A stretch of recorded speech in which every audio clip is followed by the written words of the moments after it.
नमस्कार दोस्तों, आप देख रहे हैं मेरा YouTube चैनल एबल ट्यूबर और मैं अश्विनी कुमार आपका अपने YouTube के चैनल में स्वागत करता हूं। दोस्तों, आज मैं आपसे बात करूंगा बहुजन समाज क्या है या बहुजन किसे कहते हैं, बहुजन कौन है। यह हमारे भारत देश का वह वर्ग है, वह तबका है समाज का जो बहुसंख्यक समाज कहलाता है। संख्या में भारत की जनसंख्या का कुल 80 से 85% जो जनसंख्या का भारत देश की जनसंख्या का कुल जनसंख्या है, उसमें से 80 से 85% जिसका प्रतिनिधित्व है वह बहुजन समाज है। बहुजन समाज में वह समाज आता है ओबीसी, एससी, एसटी एवं कन्वर्टेड माइनॉरिटी, पिछड़ी जातियां और अनुसूचित जाति, अनुसूचित जनजाति एवं कन्वर्टेड माइनॉरिटी, वह अल्पसंख्यक जो धर्मांतरित हुए हैं, उनका एक संगठन है। संगठनात्मक समूह को यह कहा जाता है, यह बहुजन समाज है। यह वही बहुजन समाज है जिसको आज से 1000-2000 साल पहले समाज में उत्पीड़ित वर्ग में रखा गया था, शोषण किया गया, सारे अधिकारों से वंचित किया गया, इनको गुलाम बना करके रखा गया, वर्ण व्यवस्था में शूद्र में रखा गया।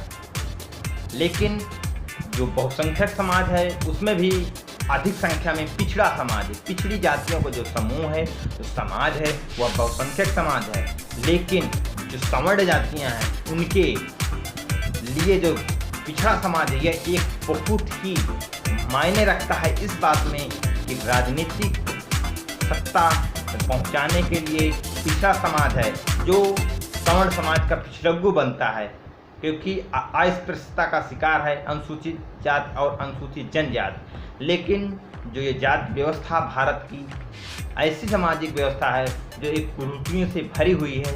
लेकिन यह जाति व्यवस्था का जो मेन उद्देश्य है, यह राजनीतिक समाजीकरण का ध्रुवीकरण करने के लिए है। लेकिन इसी को एक संगठित करने के लिए माननीय काशीराम जी ने वामसेफ नाम का एक संगठन बनाया और बहुजन समाज के एक कंसेप्ट प्रतिपादित किया।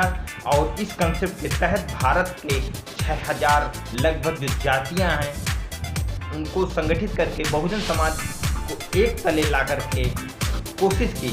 लेकिन वह कोशिश बहुत ही नाकाम दिखती है, क्योंकि भारत के सभी बहुसंख्यक समाज में आपस में इतना विभिन्नता विचारधारा के है कि ये सारे अपने अलग अलग झंडे अपने बैनर तले अपने अपने राजनीतिक पार्टियों के नीचे अपनी लड़ाइयाँ लड़ते हैं।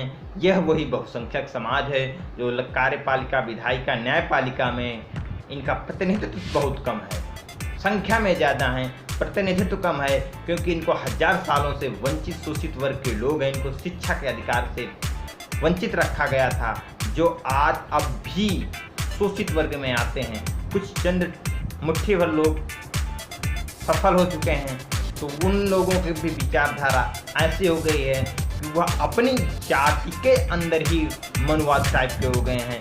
यानी वह खुद अस्पृश्यता का शिकार हैं, लेकिन वह अपने ही वर्गों को बुरी नज़र से देखते हैं। जैसे कि ओबीसी की जातियां हैं, सवर्ण जातियों से नीची हैं, इनका सम्मान इज्जत कम है शूद्र जाति की व्यवस्था में। लेकिन ये अति जो अनुसूचित जाति जनजातियाँ हैं उनसे अपने आप को गर्व महसूस करते हैं कि हम लोग इन जातियों से ऊंचे हैं। जो एक यह कंसेप्ट है, यही मनवाद कंसेप्ट है, यही ब्राह्मणवाद कंसेप्ट है, यही अस्पृश्यता छुआछूत का कंसेप्ट है।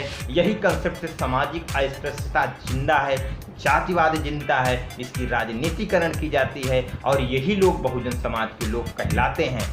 तो आखिर यह बहुजन समाज कब संगठित होगा?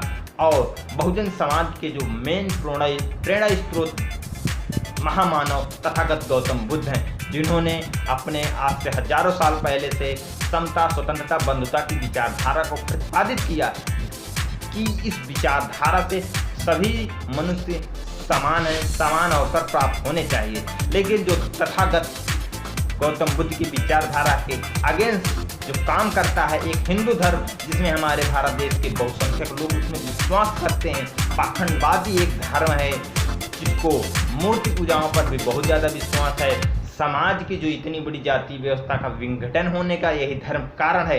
लेकिन जिस धर्म में इतनी सामाजिक अस्पृश्यता, सामाजिक विखंडता है, उसी धर्म को हमारे बहुसंख्यक बहुजन समाज के लोग मानते हैं। तो यह आखिर ऐसा कौन सा वक्त आएगा कि बहुजन समाज तथागत गौतम बुद्ध की विचारधारा को स्वीकार करते हुए एक झंडा, एक बैनर तले आकर के अधिकार और अपने प्रतिनिधित्व की लड़ाई लड़ेगा।